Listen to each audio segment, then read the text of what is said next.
looks like it is. Test, test. It looks like it is.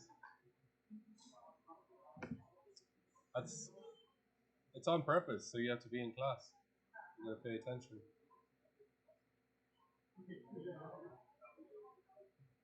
All right. So last week, as I said, I asked you to make these animations. So idle walk, we've got a jump fall, and an impact as well. And I said I would be going through the code. And if you don't know code, that's fine. Hopefully, we'll be understanding what happens. So I'm not going to spend a crazy amount of time on this, but just so we understand what's going on and why we're able to do the things we're doing using the animator. So Unity code is quite different to what you've been learning. You've been learning processing. Unity is a bit more high level, and it's using something called a library. So it's using the Unity library. So it has commands and it has functions and it has like references that are Unity specific.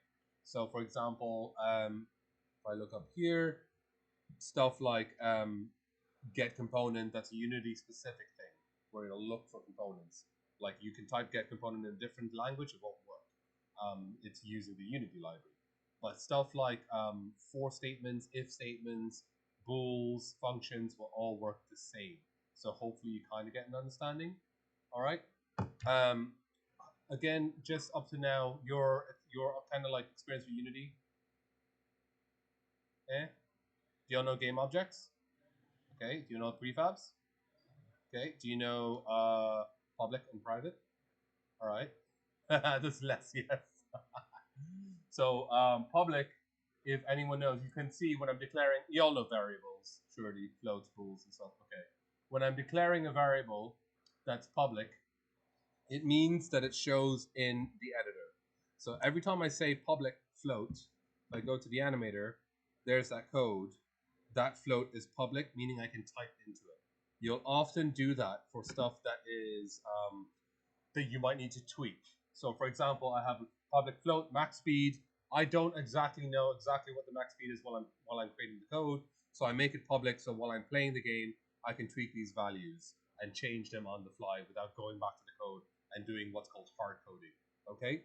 If I do private, which is stuff like this, where I don't have to type private, you can. But if you just go like float something, that's automatically private. Private means it's not declared in the editor. I can't affect it in the editor. It only exists on the component and like is edited using the code.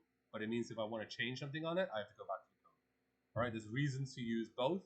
Usually, public stuff is stuff that I'm going to tweak and I'm going to mess around with and play with, like character speeds, how high they jump, how fast they move. And then private stuff will be stuff that's like, for example, a float that's referencing how fast it's going. So it's just checking how fast I'm going. I don't need to have that public because I'm never going to edit it. It's always just going to check how fast I'm moving. Does that make sense? Yeah. All right. So these are like some of the variables that I've had. These are the Unity specific ones. When you see a green, that's often that's a Unity specific kind of like reference. So a rigid body 2D, we all know that, right? It's the thing that gives us physics. Yeah. It's a component. The animator component we should kind of know by now. So that's the animator component that I'm calling. And then there's a bunch of stuff that I'm checking. So I'm asking it to create empty variables for like my maximum speed, how high I'm going to jump, how fast I accelerate. So the maximum speed is different to acceleration. I'm using force.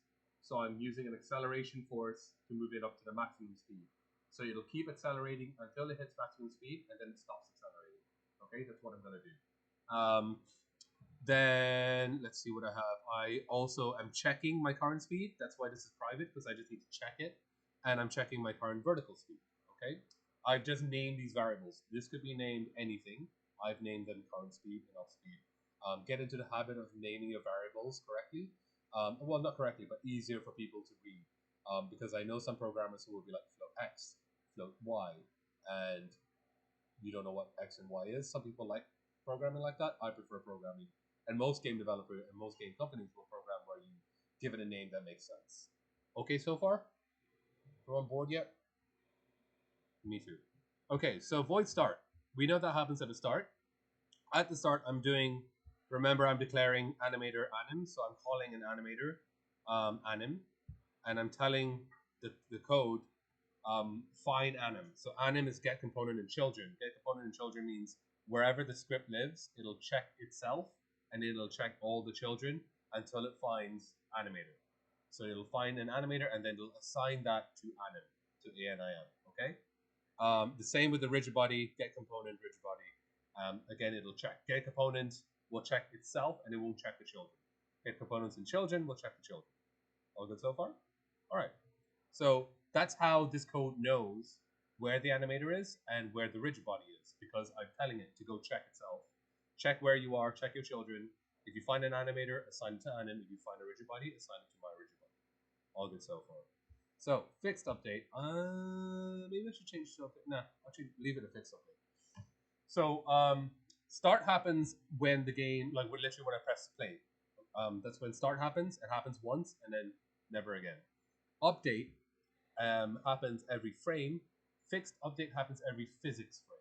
They are two different things. But you can use update; it'll still work. Update is every visible frame, so every rendered frame.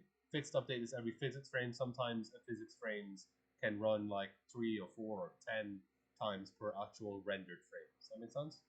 Yeah? No? Okay. So what it's doing is current speed. It's checking the x velocity of the character. So it's checking itself. It knows its rigid body. It's checking how fast it's moving.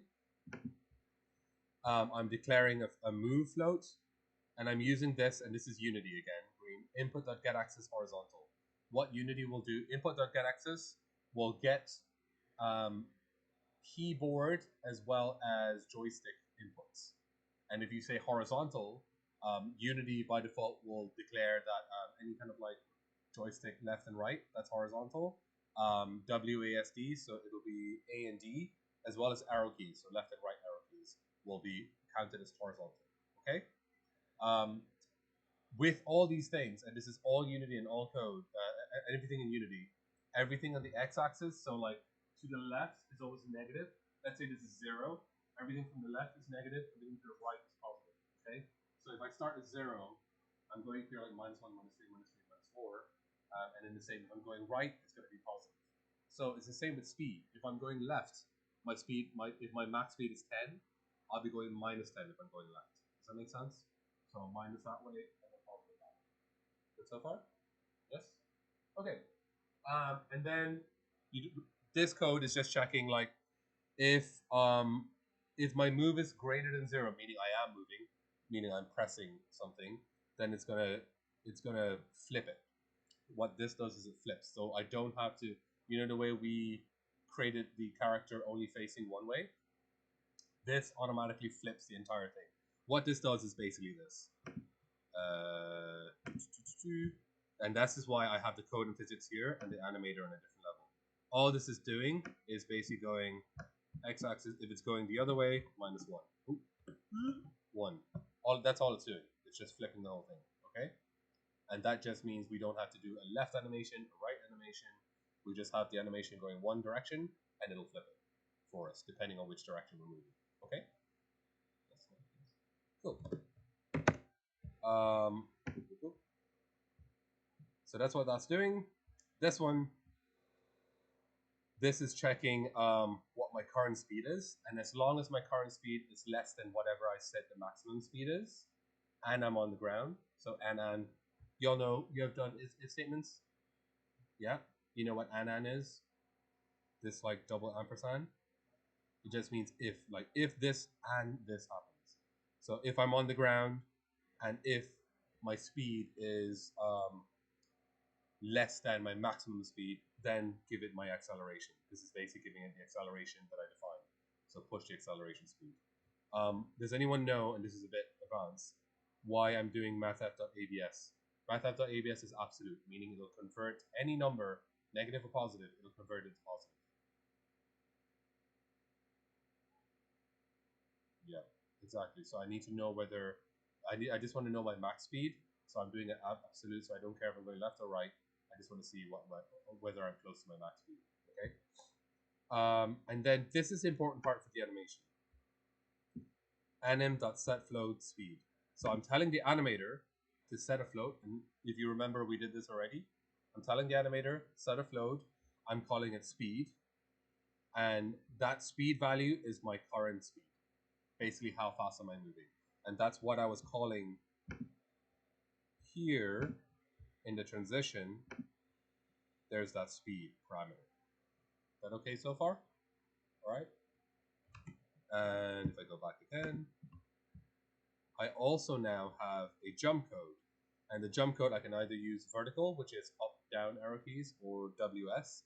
I also allow it to use space. So I'm like, if you get a space button, or if you get a vertical button, then you give it like a force in the upwards direction. So in the Y direction, positive Y direction. Because positive is up, negative is down.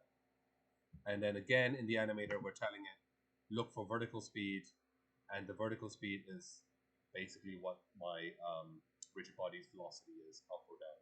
Okay. What that means is I can tell whether I'm jumping or I'm falling. Why? If I'm jumping, what would the vertical speed be? If I'm jumping, it will be positive because I'm moving up. If I'm falling, it'll be negative.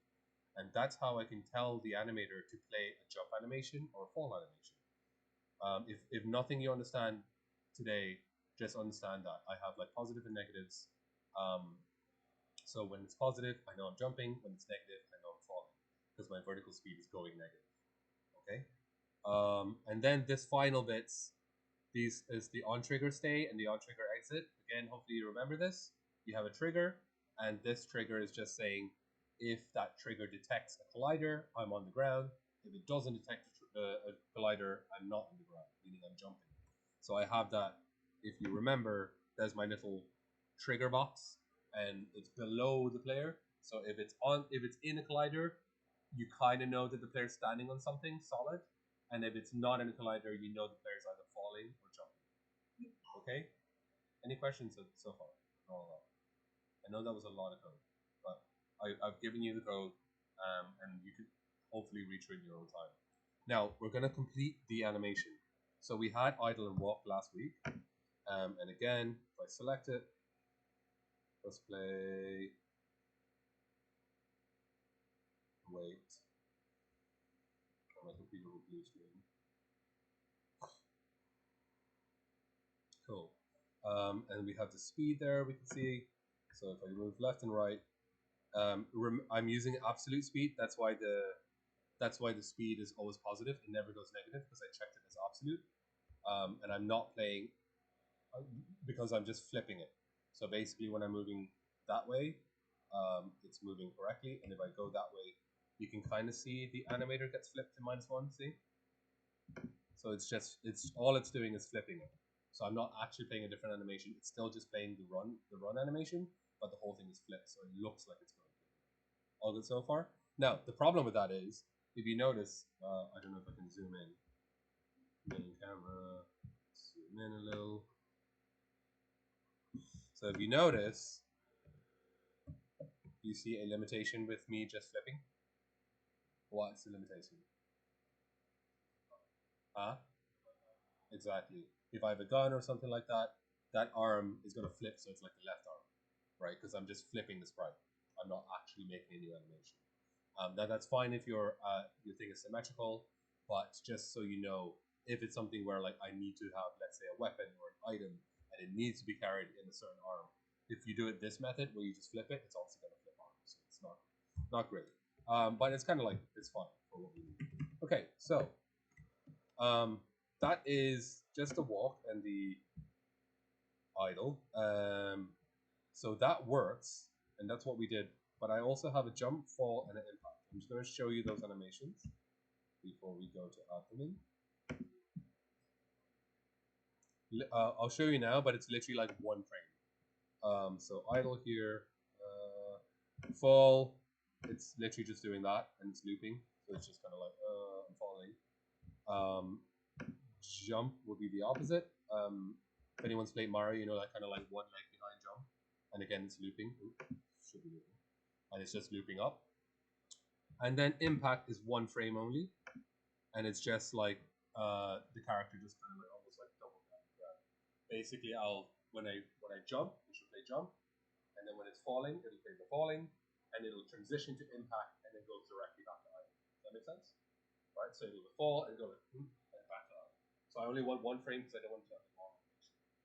So I have all of those, and I know the parameters that I have set up in the game. Sorry, in the code are I only have two parameters.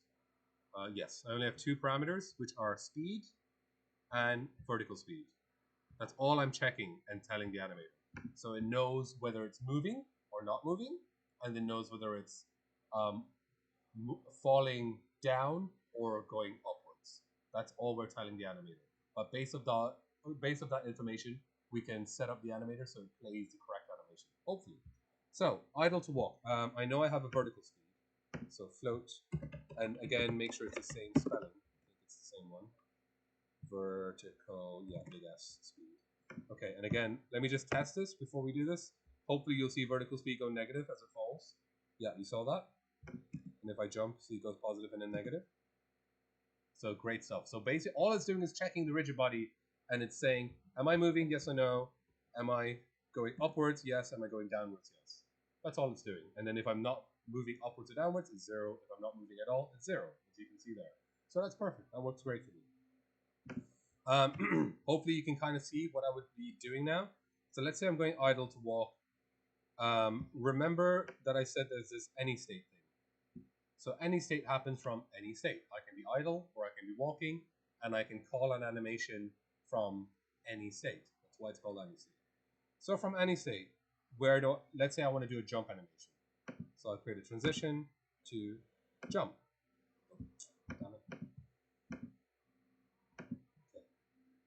And then the parameter here will be what? When will it know to play the jump animation? When what?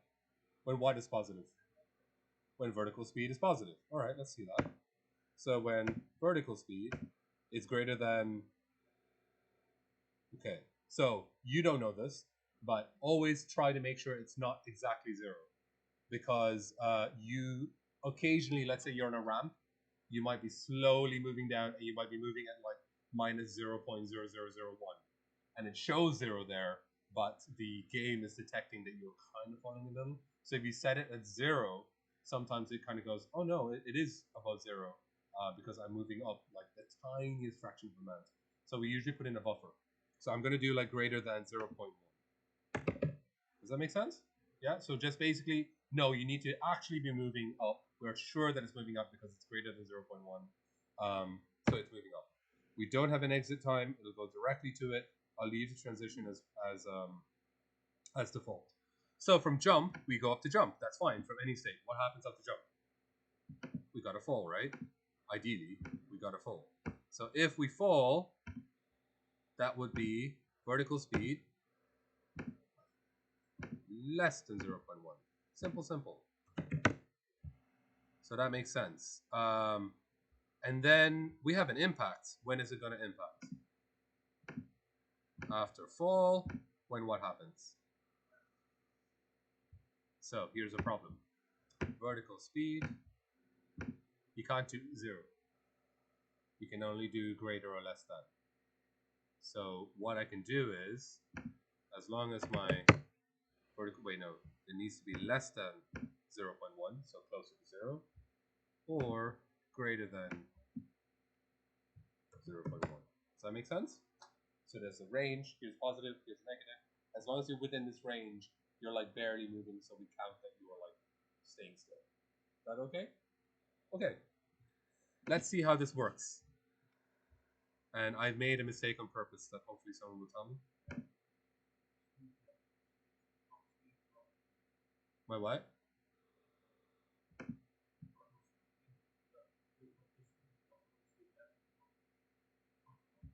Less than 0. Yes, that is also a different mistake that I actually made on purpose, not on purpose. That should be greater than minus 0. Oh yeah.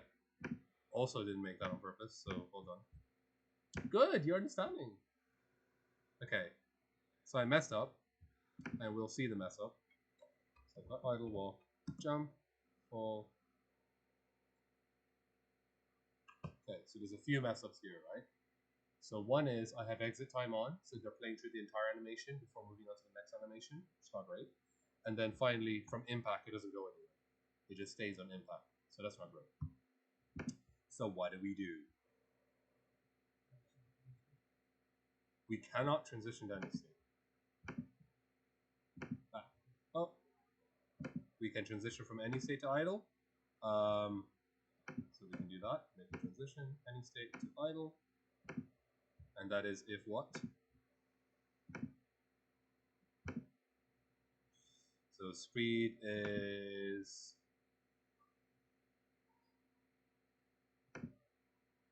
so we could do that. We could go from any state and then all the parameters. Speed is greater than minus 0.1, less than 0.1, vertical speed, blah blah blah. We can do that. All the parameters. Let's do that. So greater than minus 0.1, but it is less than 0.1. And then vertical speed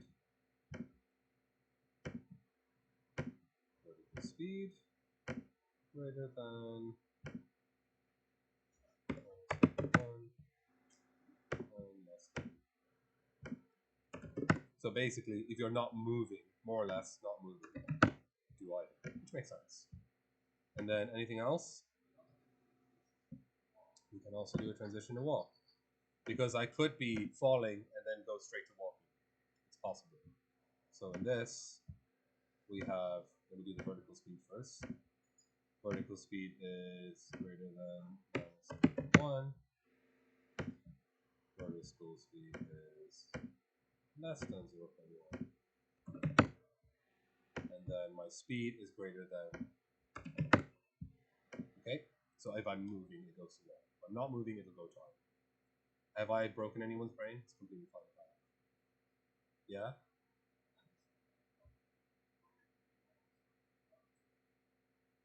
So, marker. So the reason I'm doing greater and less than, so let's say 0 is here, right? Let me do let me do horizontal speed. So that's in the x-axis. I'm assuming everyone's okay with like y-axis and x-axis. Everyone's okay with that? Horizontal and then so in the x-axis, if I'm moving in this direction, if my starting is 0, this will all be positive, right? So 1, 2, blah blah blah blah blah up to like my max speed, 10. And then the same way there will be minus 1, 2, blah blah blah blah. Oh, there's no harm. Okay. Now the reason why I want to have it greater than or less than, because I'm not, first of all, I'm not allowed to equal. I can't do speed equal to 0. The other reason is I have a buffer range. So the big deal for this is, let's say I'm on a slope, my character is here, and the physics is slowly dragging it down the slope. Really slowly. And in the calculation, it's showing as minus 0.0005, for example. I don't know what the number is, but it's like so slowly moving. It doesn't look like it's moving. When I look at it, it doesn't look like it's moving, but the physics engine is calculating that it is. Does that make sense? That's why I have this buffer zone, because if I'm like doing that slight tiny movement, the animator will be like, oh, it's moving down. Let's play the full animation. And you look like you can play the full animation without it, even though technically you are moving the tiniest tiny. So that's why we have that, like, if it's less than 0.1 and greater than minus 0.1, I have this range. So basically I'm telling it, if you're anywhere within this range, you're kinda, I'm assuming you're not moving to play out. Is that okay? Does that make more sense? Maybe a little bit doesn't. So wait, this is speed greater than 0.1. And then the other thing I need to change is the exit times. So from these, I don't want it to have an exit time. I want it to immediately play.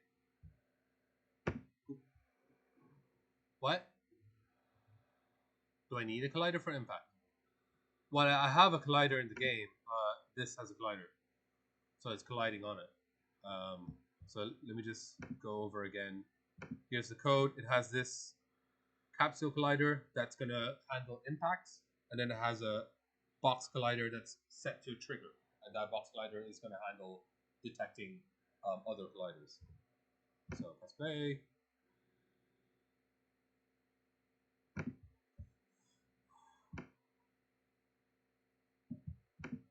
So walk is fine. Okay, now we have a problem. You see the way idle keeps it keeps starting and restarting? Yeah, because it keeps transitioning to itself. So that's a simple fix for this. We kind of go in the settings. Can transition to itself? No. Basically, you can't like idle and then like, oh, I'm idling. Play idle again. Oh, I'm idling. Play idle again. So it keeps restarting.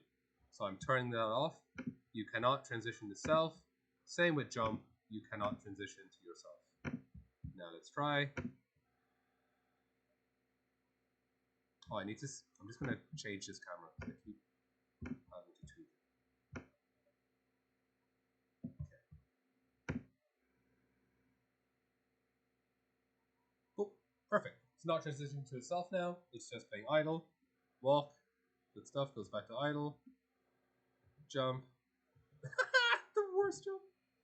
Yeah, I need to give it more power. And this is why we do public. So the jump power is here, and this is why we have public, because I can just change this. Let's do 200. See how that looks. Okay, so I have a problem. You see the way it's not going back to fall? It's going directly to idle. So I'm curious why that is. Why is it going directly to idle? Vertical speed is less than 0.1.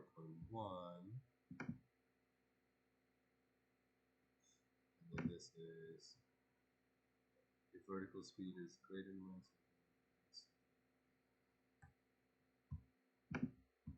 I'm not sure why it's going back to idle. Try that.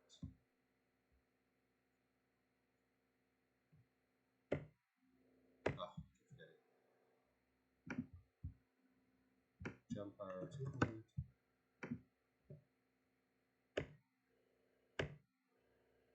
No, something's wrong with this transition. So this transition thinks it's idling while it's in the air.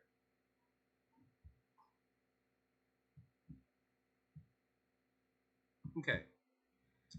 Let's see if we need another parameter. Do I have a grounded parameter? I do. So I have a grounded bool. So I have anim.setBool grounded is true, and this may hopefully help. So I'm going to add, it's a bool grounded, and that should play true when I'm on the ground and false when I'm off the ground. Yeah, okay, and I can use this now. So what I'm going to do is, you can only go to idle if all of these are correct and if grounded is true. Otherwise, you can't play idle. So meaning you can't idle in the air, okay? And then same with this. You can only jump if grounded is false. And you can only be falling if grounded is false. What? I don't know. Because I kind of wanted to be playing it, start playing the animation already. Because I wanted to keep looping through the jump animation. So if I say, so it's off the ground and then it keeps looping through the jump until it reaches the height and it starts falling. And then let's say impact can only happen if grounded is true. So we know it's on the ground because otherwise it can't impact. Let's see if that works. And then let me just change the jump power. Let me make it like higher, like 400, just to really test this.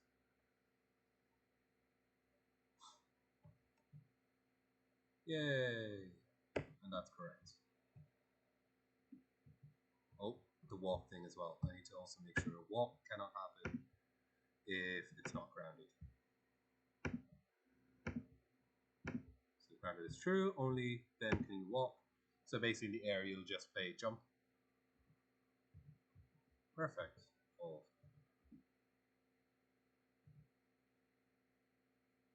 So does that kind of make sense? We're checking a bunch of parameters, and basically all those parameters are hit. Oh, it's going back to idle again. Why? Where? Huh?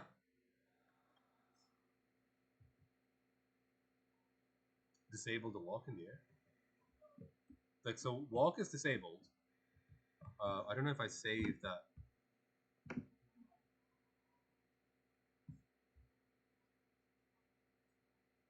Yeah, but it should only be able to play idle if it's on the ground, because I have a grounded as true thing. Yes, and that's fine if it is on the ground. But is that playing in the air? That's not, is it? It's not, okay. I just thought it was. Okay, that's fine. So it is working. Okay, that's fine. Sorry. Panic with no reason. Cool. Oh, let's have a look. Oh, it goes. So this is the problem. When I didn't move it, it goes directly to idle, and it shouldn't go idle right now. Why is it saying it's grounded? Do you see that? It saw that it says that it's grounded while it's in midair. So you can look at the parameters on the left. It just ticked that it was grounded for some reason. What is it detecting? I don't think that has any. See, it works here. So yeah, there's something here that's being detected. What is here? It's literally just like this position here.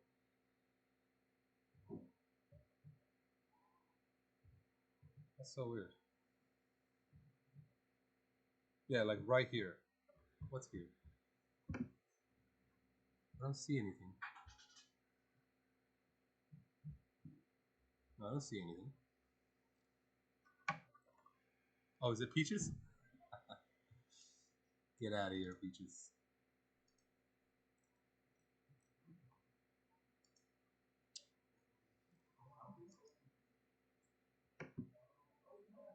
What?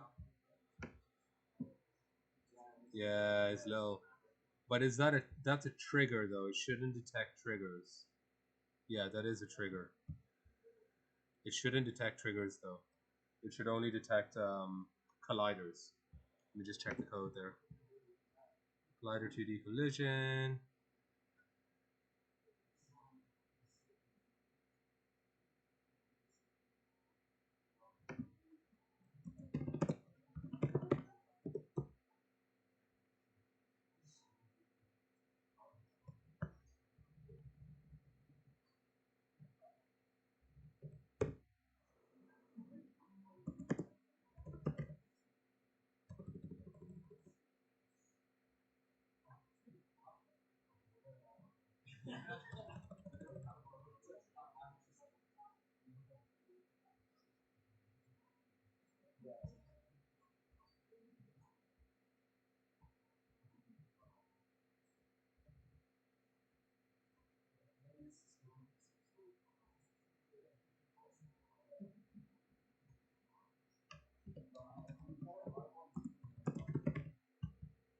Okay, so I'm adding this line to the code. Ignores any colliders marked there and any colliders that are triggers. Okay, so I'm adding this thing which checks to make sure that the collider that we're detecting is not a trigger, okay? Why is this error?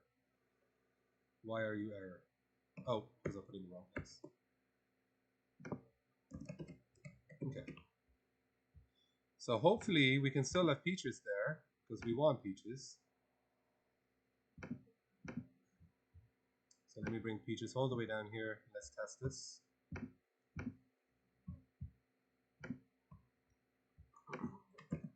Oh my god. Where is he? Okay, let's restart that. I don't know what happened there.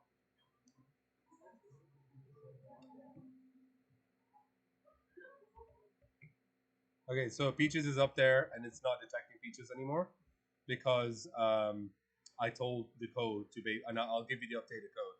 I told the code to also ignore any triggers. Okay, so it was detecting Peaches trigger, even though there was no collision, it thought it was grounded, and now it's working. Still doesn't play? I think it does, but maybe really quick. I think it goes direct to idle immediately. Yeah, I think it's being overridden by going to idle.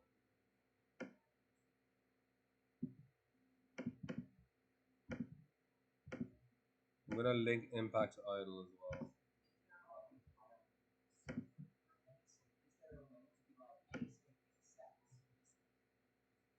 No.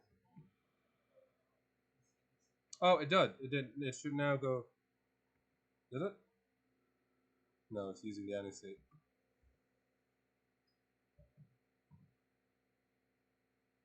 Let me see if I do an exit time on impact. Not really, no.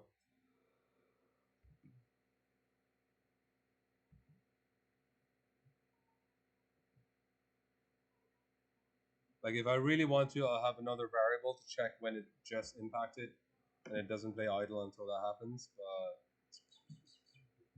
But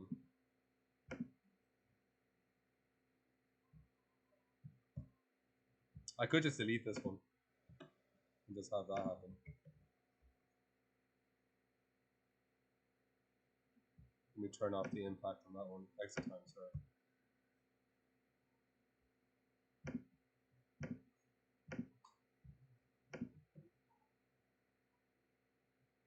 So now that is playing, and basically it just goes back from impact to idle. But then I lose my any state ability, I guess, which is fine. It's not great.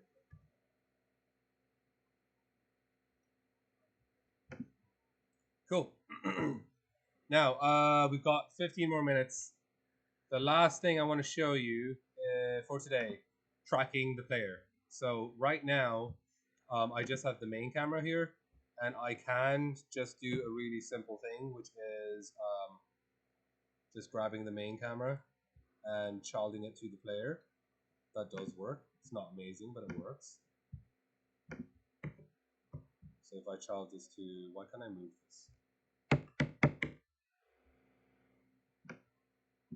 What?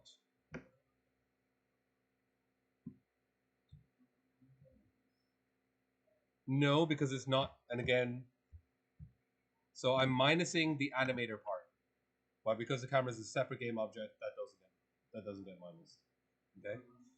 Yes, and again, this is why we have different layers. So I have the code and physics layer that just moves. It has a child that we flip that only does visuals, and then we can child other stuff to it because it doesn't get flipped.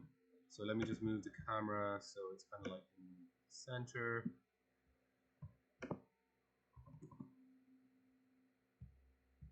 And we can do that. That's fine. It works, but it's not great. It just follows the player, and this is kind of terrible, to be honest. And it gives me a headache watching it.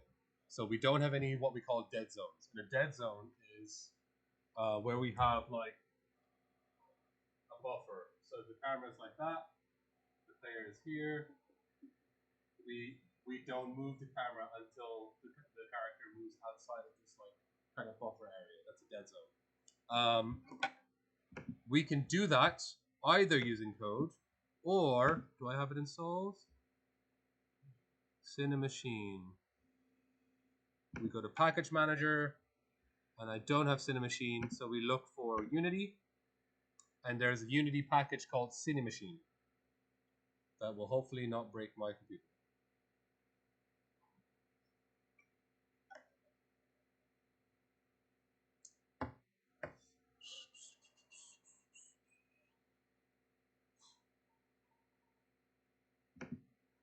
Okay.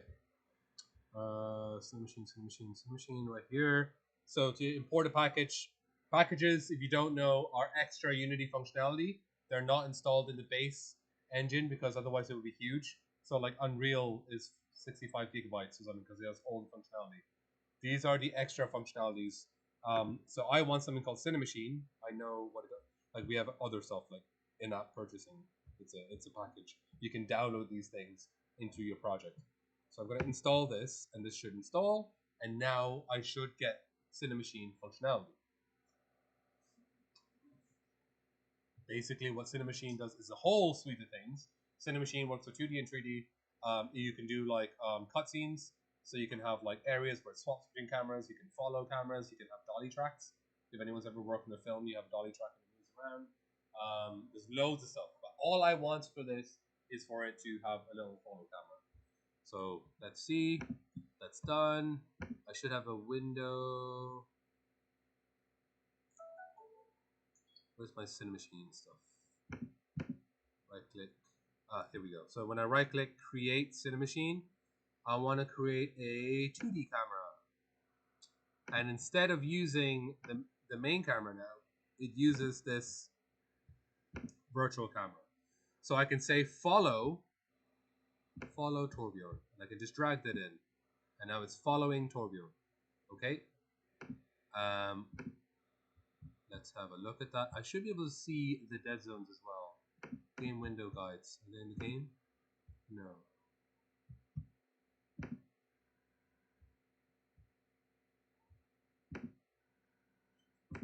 Let's try that first. So I just dragged that in into the follow. It should follow. You see the way there's a bit of a dead zone here? So I only get to the edge before it moves, and it slowly, it doesn't like snap on, it slowly transitions back. And when I jump, it's like slowly, so there's a little bit of a delay as well. So the default for that is pretty good. I should be able to tweak the dead zones, but I don't know where that is here, but we'll check that in the next class. We need to move out of this.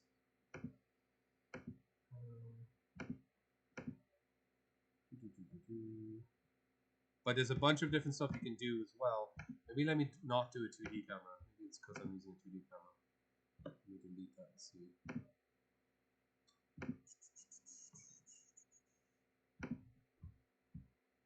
It adds the Cinemachine brain. I'm just going to remove that. So let me see if I do like a Cinemachine. Let me do a 3-look camera. And I still can follow Torbjorn. Let's see if I do that. Oh, do it. Nope. I need a 2D one. Okay, I'll figure that out in a sec while we go to there. But for now, let's leave it at this. But just so you know, even with default, you can just drag it in. You don't need to mess with the guides, and it works pretty well.